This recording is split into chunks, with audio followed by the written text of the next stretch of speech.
ചോറിനും ചപ്പാത്തിക്കും പറ്റിയ നല്ല ടേസ്റ്റി ആയിട്ടുള്ള പരിപ്പ് കറിയാണ് ഇന്നത്തെ റെസിപ്പി. ഇതൊരു നോർത്ത് ഇന്ത്യൻ ആണെങ്കിലും മലയാളികൾക്ക് നല്ലോണം ഇഷ്ടമാകും. ഞാനിതിന് 3 തരം പരിപ്പ് എടുത്തിട്ടുണ്ട്. ഏതെങ്കിലും ഒരിനം പരിപ്പ് മാത്രം വെച്ചും ഈ പരിപ്പ് കറി ഉണ്ടാക്കാവുന്നതാണ്. അതിനായിട്ട് ഞാനിവിടെ തോടോടുകൂടിയ ചെറുപരിപ്പ് 3 ടേബിൾ സ്പൂൺ, തോടില്ലാത്ത ചെറുപരിപ്പ് 3 ടേബിൾ സ്പൂൺ. രണ്ടും ഒരു ഐറ്റം തന്നെയാണ്, തോടുള്ളത് ഇല്ലാത്തതെന്ന പ്രത്യേകത മാത്രമേ ഉള്ളൂ. പിന്നെ തുവരപ്പരിപ്പ്, അതായത് സാമ്പാർ പരിപ്പ് 3 ടേബിൾ സ്പൂൺ എടുത്തിട്ടുണ്ട്. സാമ്പാർ പരിപ്പ് മാത്രം ഒരു 6 ടേബിൾ സ്പൂൺ എടുത്താലും ഈ കറി നല്ല ടേസ്റ്റി ആയിട്ട് ഉണ്ടാക്കാവുന്നതാണ്. പരിപ്പ് നന്നായിട്ട് കഴുകി കുക്കറിലേക്ക് ഇട്ട് 1 ഗ്ലാസ് വെള്ളം ഒഴിച്ചു കൊടുക്കാം. കൂടെ തന്നെ 1/2 ടീസ്പൂൺ ഉപ്പും 1/2 ടീസ്പൂൺ മഞ്ഞൾപ്പൊടിയും കൂടെ ചേർത്ത് നന്നായിട്ട് വേവിച്ചെടുക്കാം. പിന്നെ ഒരു മീഡിയം സൈസ് സവാളയും ഒരു മീഡിയം സൈസ് തക്കാളി എടുക്കാം. ഒരു കഷ്ണം ഇഞ്ചി വേണം. ഇഞ്ചി കുറഞ്ഞു പോകാൻ പാടില്ല. ഇഞ്ചിയും ജീരകമാണ് ഈ കറിക്ക് ഏറ്റവും കൂടുതൽ മണം നൽകുന്നത്.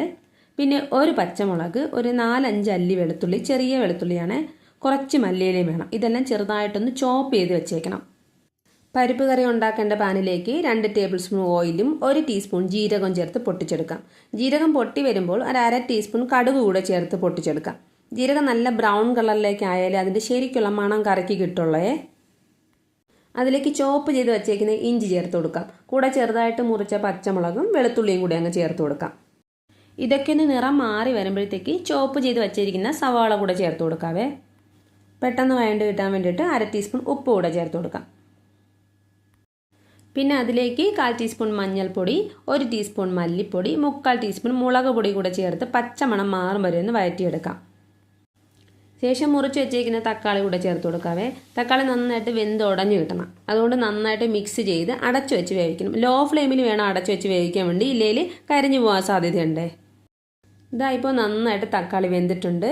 ഇനി ഇതിലേക്ക് നേരത്തെ വേവിച്ച് വെച്ചിരുന്ന പരിപ്പില്ലേ, അതുകൂടെ ചേർത്ത് കൊടുക്കണം. പരിപ്പ് കുറുകിയിട്ടുണ്ടെങ്കിൽ പരിപ്പിന് ആവശ്യമായ വെള്ളം കൂടെ ചേർത്ത് കൊടുക്കേണ്ടതുണ്ട്. ഞാനിവിടെ 1.5 ഗ്ലാസ് വെള്ളം ചേർത്തിട്ടുണ്ട്. എന്നിട്ട് നന്നായിട്ട് മിക്സ് ചെയ്ത് 1/2 ടീസ്പൂൺ ഉപ്പ് കൂടെ ചേർത്ത് കൊടുക്കാം. കൂടെ 1/4 ടീസ്പൂൺ ഗരം മസാലയും കൂടെ ചേർത്തിട്ട് നന്നായിട്ട് തിളപ്പിച്ചെടുക്കണം.